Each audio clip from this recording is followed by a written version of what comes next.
Bonsoir à tous, ravi de vous retrouver pour une nouvelle édition sur Monaco Info. Voici les titres qui font l'actualité en principauté.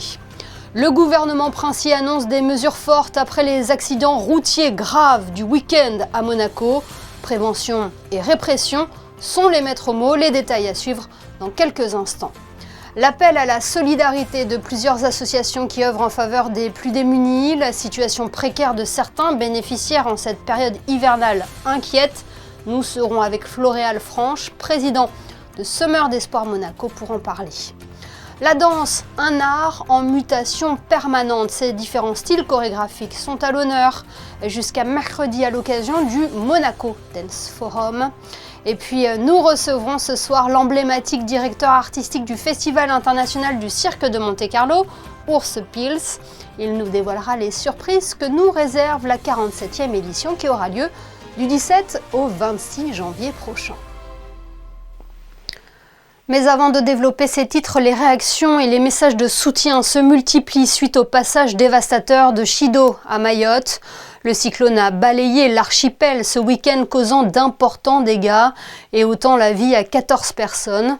Le bilan pourrait s'avérer plus lourd. Son Altesse Sérénissime le Prince Albert II a tenu à exprimer sa sincère solidarité en adressant une dépêche officielle au président français Emmanuel Macron. Nos pensées vont avant tout aux victimes et aux disparus ainsi qu'à leurs proches, écrit le prince souverain, avant d'ajouter « Nous pensons également aux blessés, à toutes les personnes ayant perdu leur foyer dans cette catastrophe ainsi qu'au courage des équipes de secours ». 2 accidents de la route graves ont marqué le week-end en principauté. Des accidents liés à l'alcool et à la vitesse excessive, selon les premiers éléments révélés par le parquet général. Face à cette récente actualité qui a fait 5 blessés, le gouvernement princier a décidé de prendre des mesures fortes. L'annonce a été faite aujourd'hui lors d'une conférence de presse organisée à la direction de la sûreté publique. Les maîtres mots, prévention et répression. Les détails d'Alban Gingembre et Alexandra Marangoni. Des contrôles inopinés accrus en période de fête, des radars tronçons dans tous les tunnels de la principauté, une campagne de prévention sur les réseaux sociaux, voilà les mesures à retenir annoncées par le ministre d'État pour renforcer la sécurité routière. On ne met pas en danger la vie d'autrui. Je bois, je ne conduis pas. Et là, il y aura des contrôles tous azimuts dans toute la principauté pour contrôler cela et pour empêcher les gens de conduire. Ça, c'est absolument indispensable. Et puis après, nous mettrons en place un projet de loi qui mettra tout ça dans le droit monégasque pour les années qui viennent. Pareil pour les radars, il faut que ça aille le plus vite possible. Nous avons une obligation de résultat. Je le dis bien, la sécurité s'est améliorée à Monaco, ça c'est une réalité.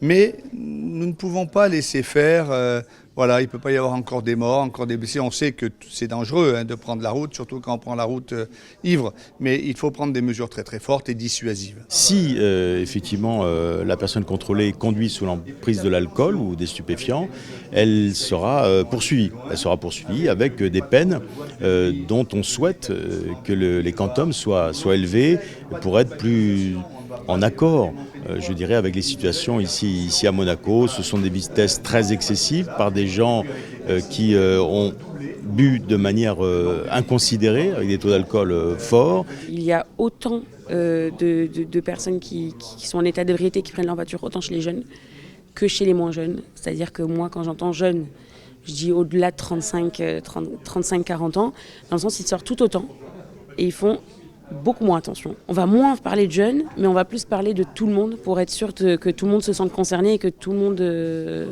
comprenne que le danger est pour eux aussi très important, autant que pour les jeunes.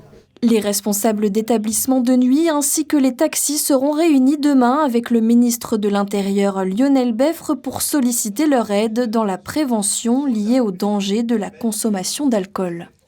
Voilà pour ces annonces du gouvernement princier concernant la sécurité routière. L'autre actualité, c'est cet appel à la solidarité de différentes associations de la principauté. Plusieurs collectes sont organisées pour venir en aide aux plus démunis en cette période hivernale. Quels sont leurs besoins? Quels constats font ces associations sur le terrain? Floréal Franche, président de Summer d'Espoir Monaco, est notre invité ce soir. Bonsoir. Bonsoir Émilie. Vous intervenez tout au long de l'année auprès des plus démunis, mais cette période hivernale vous mobilise encore plus. Oui, elle nous mobilise parce qu'effectivement, le climat, le froid, les fêtes de fin d'année aussi, où vous avez des personnes qui sont malheureusement plus esselées que d'autres. Donc nous nous mobilisons avec nos équipes et nous intervenons une fois par semaine entre Nice et Menton. Comment se traduisent vos interventions ? Nos interventions se traduisent avec un camion dressing et un camion épicerie. Et nous distribuons des soupes, des cafés, des chocolats chauds et notamment aussi des sacs de vie où dedans vous avez de quoi vous nourrir et ensuite des kits d'hygiène pour pouvoir se laver. Et aujourd'hui, quels sont vos besoins actuels ? Alors nos besoins aujourd'hui, ce sont malheureusement depuis 1 an et demi, on observe une multiplication par 2 des bénéficiaires et nous avons aujourd'hui sur Nice, à chaque intervention, donc un mardi sur 2, nous intervenons et nous aidons 300 bénéficiaires sur 2 sorties et sur Menton, une 60aine de personnes sur 2 sorties. Et vous avez dernièrement lancé un appel à la solidarité concernant des vêtements chauds, hein. Oui, effectivement, nous sommes malheureusement, quand vous participez à une mission et que vous servez 150 personnes, vous êtes vite mis à mal au niveau des stocks et nous avons besoin de vêtements chauds comme des anoraks, des polaires, des blousons, des jeans, des survêtements et des sous-vêtements aussi, notamment chaussettes et chaussures basket. Comment vous aider ? Comment déposer nos dons ? Il y a des points de collecte qui sont organisés ? Alors aujourd'hui, on a un point de collecte qui est organisé toute l'année. C'est notre véhicule camion qui est garé au -4 de la digue flottante du port, qui est garé devant nos locaux. Il est facilement reconnaissable parce qu'il est logotisé au logo de l'association. Et ensuite, nous avons 3 rue Princesse Caroline, un partenaire depuis l'origine qui est Abeille Assurance, cabinet Dorfman, qui récolte pendant les heures de bureau. Vous pouvez venir déposer les dons. Ou sinon, si les dons sont trop volumineux, nous avons une équipe d'enlèvement en ville. Des chauffeurs viennent directement chercher auprès des personnes qui ne peuvent pas se déplacer. Vous l'avez dit, la demande a malheureusement doublé. Comment on peut expliquer cela ? On peut l'expliquer par une conjoncture qui devient malheureusement de plus en plus difficile. Une certaine précarité s'est installée, le coût de la vie aussi, et malheureusement aussi les situations personnelles qui ne vont pas en s'arrangeant pour certaines personnes et aussi les migrations de populations qui traversent aussi notre région. Justement, quel est le profil des personnes que vous rencontrez pendant vos maraudes ? Alors on a des personnes sédentaires, des personnes habituelles qui sont là depuis des années. Malheureusement, l'espérance de vie est assez courte dans la rue, elle n'est pas comme une personne normale. Mais nous avons aussi des personnes qui sont de passage et notamment nous avons une accélération au niveau des femmes et des enfants. Ce sont des situations qui sont loin d'être confortables. Qui sont effectivement pas faciles à gérer, pas facile à appréhender. En tout cas, nous essayons de faire au mieux avec ce que nous avons. La bonne volonté ne peut pas donner ce qu'elle n'a pas, mais en tout cas, on essaye de s'organiser et puis de communiquer auprès des populations qui nous entourent, des communes limitrophes de Monaco, pour essayer de participer à nos actions en nous donnant simplement des vêtements qui ne sont pas utilisés, ce qui est pour nous d'un grand secours. Et tout ce travail que vous réalisez, Floréal, auprès des plus démunis ne serait rien sans la mobilisation des bénévoles aussi.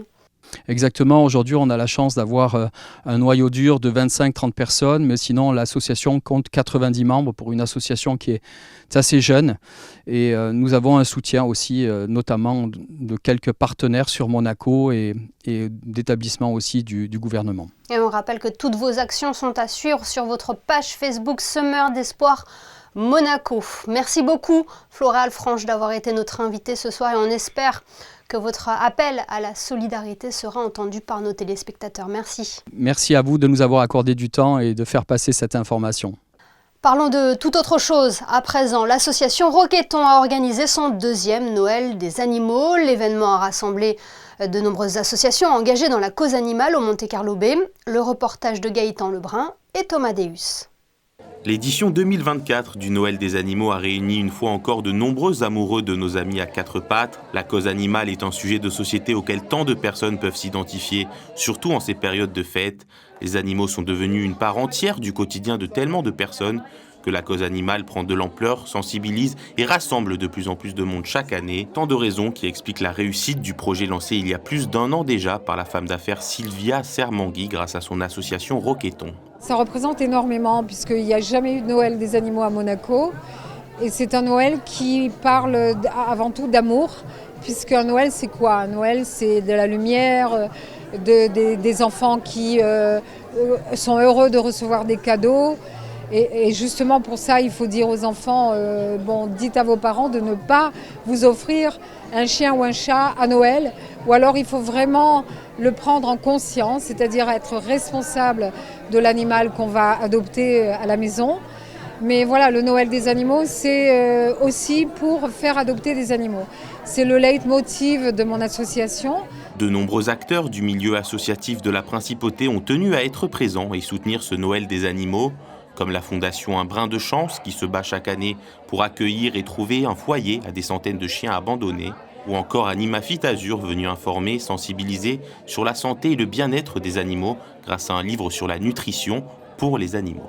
J'ai connu donc Sylvia Sermeng il y a quelques mois et j'ai voulu rentrer dans ce milieu associatif et ça me semble vraiment essentiel pour mon activité et de par ma passion pour les animaux, de sensibiliser surtout les gens au danger de la nutrition et de leur faire comprendre que l'alimentation de bonne nutrition contribue vraiment à une meilleure santé, à une longévité de l'animal et tout simplement à son bien-être au quotidien. Nous sommes une association de protection animale.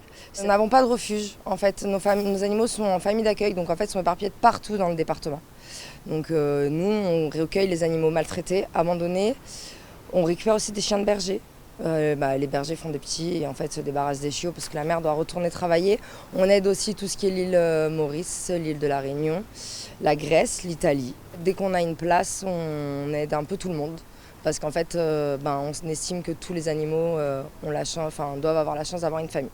Une tombola et une roue de la fortune ont aussi été organisées dans le but de récolter des fonds et de les redistribuer aux nombreuses associations qui se battent chaque année pour améliorer le bien-être de nombreux animaux. Toutes les influences chorégraphiques sont mises à l'honneur en Principauté jusqu'à mercredi à l'occasion du Monaco Dance Forum. Ce rendez-vous accueille des compagnies venues des 4 coins du monde pour offrir au public des spectacles audacieux et diversifiés, toujours placés sous le signe de l'excellence. Les ballets de Monte-Carlo sont à l'affiche de ce Monaco Dance Forum, le reportage de José Sacré.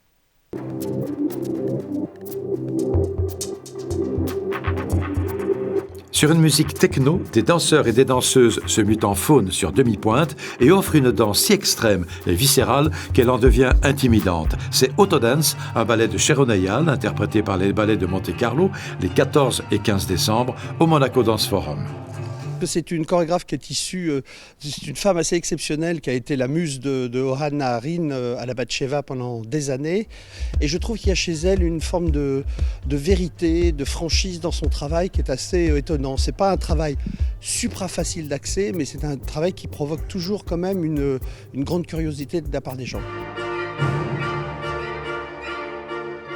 La deuxième pièce au programme, Vers un paysage, créée en 1995 sur une musique de John Adams, est une des pièces emblématiques de Jean-Christophe Mailloux. Ce qui me réjouit, c'est de voir que 30 ans après, elle a toujours regardé cette fraîcheur et cette forme de modernité finalement. Il y a quelque chose qui n'a pas subi l'épreuve du temps au niveau de l'esthétique. Et puis c'est une pièce que j'ai fait en hommage à mon père, qui était un être essentiel dans ma vie, qui était un homme très enthousiaste, extrêmement énergique, qui travaillait énormément, qui a, je dirais, bouffé la vie avec un plaisir extraordinaire et puis qui un jour a décidé de s'arrêter, de prendre un peu de repos et puis 3 mois plus tard il est mort. Et la chose s'est arrêtée comme ça, de manière très subite, très surprenante. Et la pièce parle de ça, de ce besoin pour le danseur d'aller jusqu'au bout de lui-même, d'arriver à un extrême où l'énergie, on se demande où ils vont la chercher pour arriver jusqu'au bout et puis tout d'un coup la pièce se suspend comme ça avec une personne qui s'écroule et quelque chose qui s'élève vers un au-delà que j'espère joyeux pour lui. Le Monaco Dance Forum se poursuit jusqu'au 18 décembre. Quant à la compagnie des ballets de Monte-Carlo, vous la retrouverez du 29 décembre au 4 janvier dans la Mégère apprivoisée de Jean-Christophe Mailloux.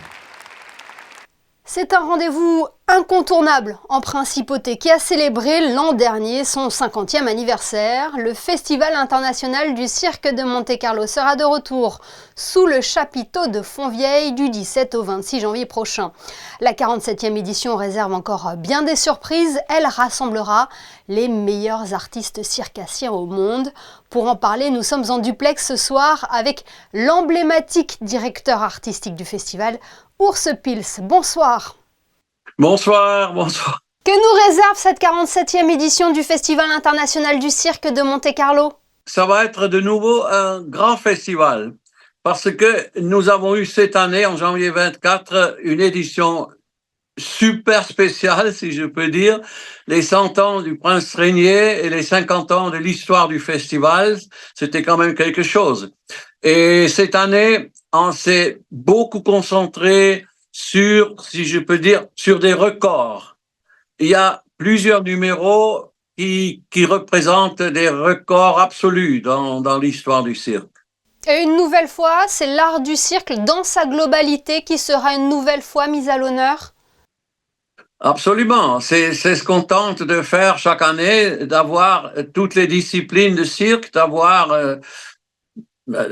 plateforme ultra haute. Et ça sera la même chose pour le prochain festival.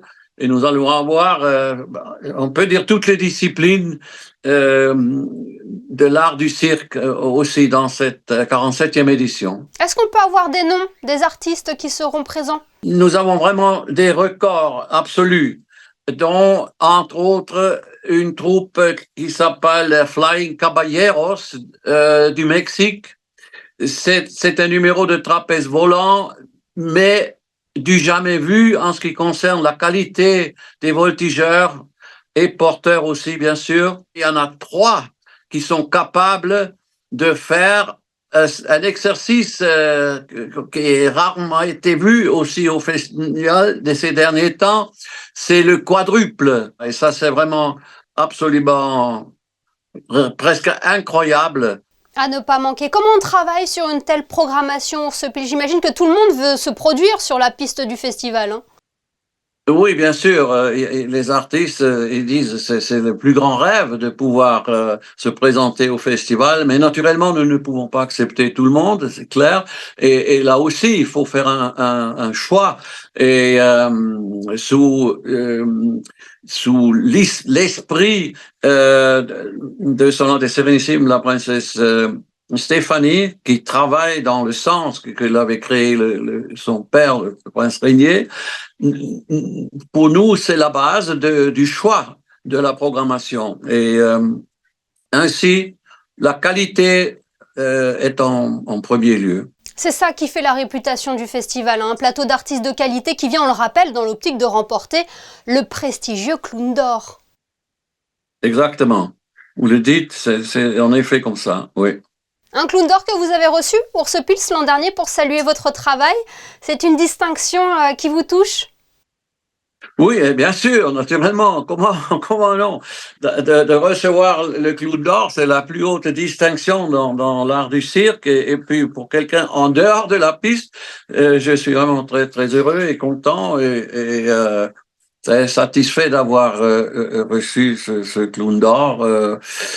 C'est vraiment quelque chose d'inattendu à ce moment-là, vraiment. Et la princesse avait arrangé ça d'une manière exceptionnelle. J'étais vraiment surpris. Avec le docteur Alain Frère. Urs Pils, on n'en oublie pas le festival New Generation. Il aura lieu au même moment, hein. Nous avons intégré 4 bons numéros de New Generation, parce que nous voulons donner quand même aux jeunes le vrai cadre du grand cirque, qui est le Festival du cirque de Monte-Carlo, et de pouvoir se présenter dans ce cadre, c'est quand même quelque chose d'extraordinaire. Et il est important que ces jeunes, ils voient un but devant eux, parce qu'ils travaillent vraiment dur, s'ils sont dans les écoles de cirque ou s'ils travaillent dans des familles, travaillent dur, et s'ils ont ce but devant eux pour savoir, on est sélectionné pour le Festival du cirque, alors ils travaillent naturellement d'une manière très intense. Et c'est là que nous avons 2 numéros de la Mongolie, un numéro de l'Ukraine, et un autre de la Bulgarie. Oui, tous ces artistes du Festival international du cirque de Monte-Carlo et de New Generation seront à découvrir sous le chapiteau de Fontvieille du 17 au 26 janvier prochain. Merci infiniment, Urs Pils, de nous avoir fait l'amitié d'être notre invité ce soir sur Monaco Info. Merci beaucoup. Coup de projecteur à présent sur une discipline qui demande concentration et précision. Après les Jeux Olympiques, le tir à l'arc a vu son nombre d'adhérents augmenter. Les meilleurs archers s'étaient donné rendez-vous à l'espace Saint-Antoine ce week-end pour la Coupe Prince Albert II, une compétition organisée par la Fédération monégasque de tir à l'arc créée en 1957 en partenariat avec l'organisation World Archery. Le reportage de Gaëtan Lebrun sur des images de Thomas Deus. La Coupe Prince Albert II a su encore cette année réunir de nombreux amateurs de tir à l'arc. 2 jours de tir avec 60 flèches à tirer par session. C'est ce qui attendait les compétiteurs venus ce week-end. 200 archers étaient venus de la région et ses alentours pour cette compétition internationale qui permet à beaucoup d'archers de venir se jauger auprès des meilleurs de leur discipline et pourquoi pas établir certains records. On accepte évidemment, comme toutes les compétitions, les différents types d'arcs, en arc nu, arc à poulie, arc classique. Nous avons toutes les catégories d'âge. On a aussi pour les différents tirs, les séries donc, de classiques de tir en salle, donc 18 mètres, 10 volets, 2 fois 10 volets. Voilà, on est nous aussi en target, donc ça veut dire target, les archers ont la possibilité d'avoir des récompenses suivant leur score. S'ils dépassent 500 sur 600, ils ont la possibilité d'avoir un score de la World Archery. Du coup, voilà, on est une des rares compétitions à être homologué archery, où du coup tous les records aussi, records d'Europe, records du monde, sont aussi valides. Se qualifier pour les Jeux Olympiques, c'est le rêve de Samuel venu de Montsartou pour participer au tournoi.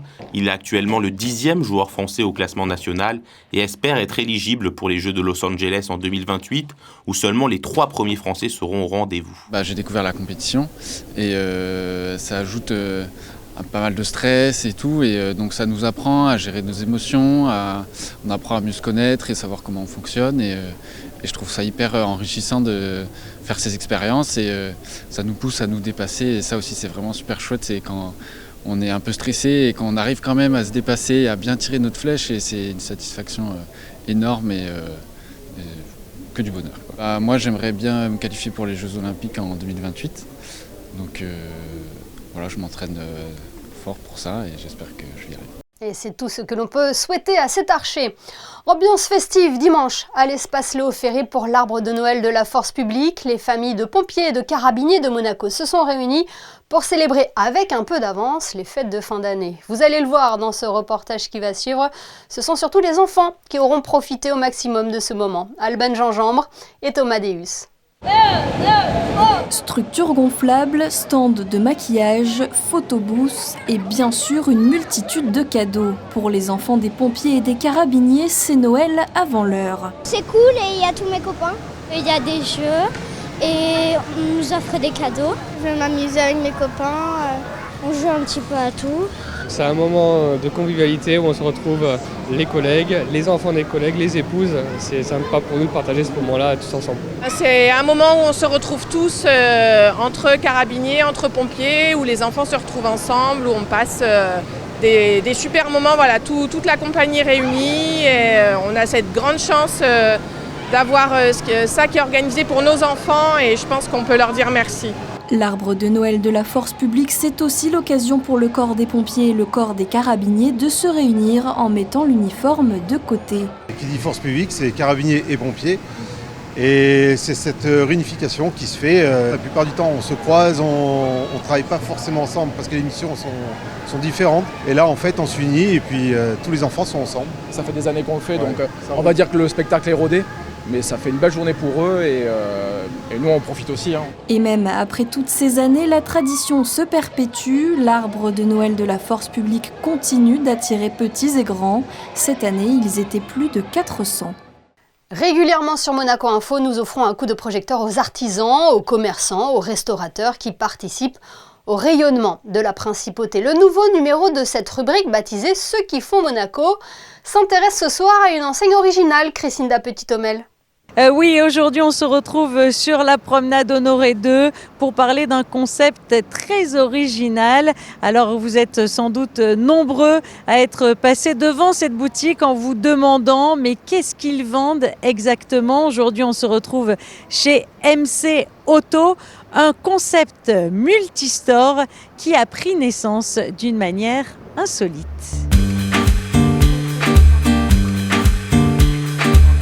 Cette boutique à la base c'était censé être un garage de voitures avec un prix moins élevé que l'habitude. Mais à partir du moment où on a vu des poses chaussures dans la boutique, des portants, si on peut appeler ça, on s'est dit pourquoi pas faire avec des habits, des t-shirts, des chaussures de qualité, des modèles très compliqués à trouver. On vend que ce soit les véhicules, jusqu'à arriver aux chaussures, aux habits, à l'art, aussi, des cadres, de tout.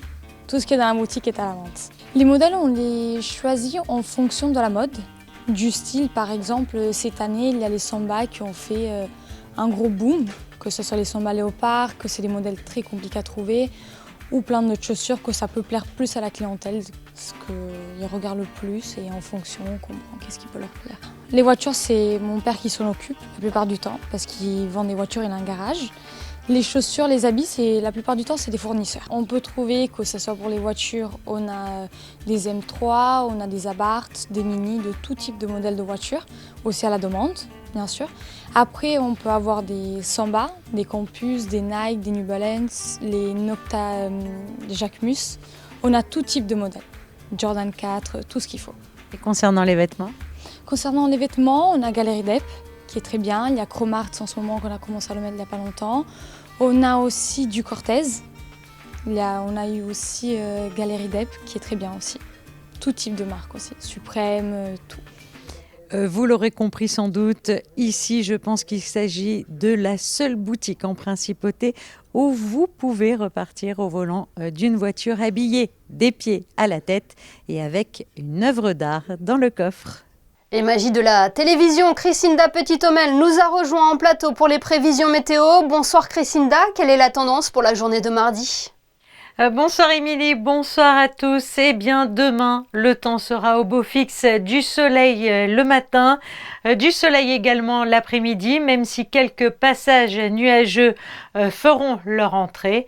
Et puis les températures seront comprises entre 7 et 13 degrés, des températures donc assez douces pour la saison. Et puis sinon, demain, nous fêterons les Gaëls. Merci Chrisinda et merci à vous de nous avoir suivis. On referme ce journal avec les photos de Stéphane Dana et le Noël des animaux. Passez une excellente soirée et à demain, 19h, pour une nouvelle édition sur Monaco Info.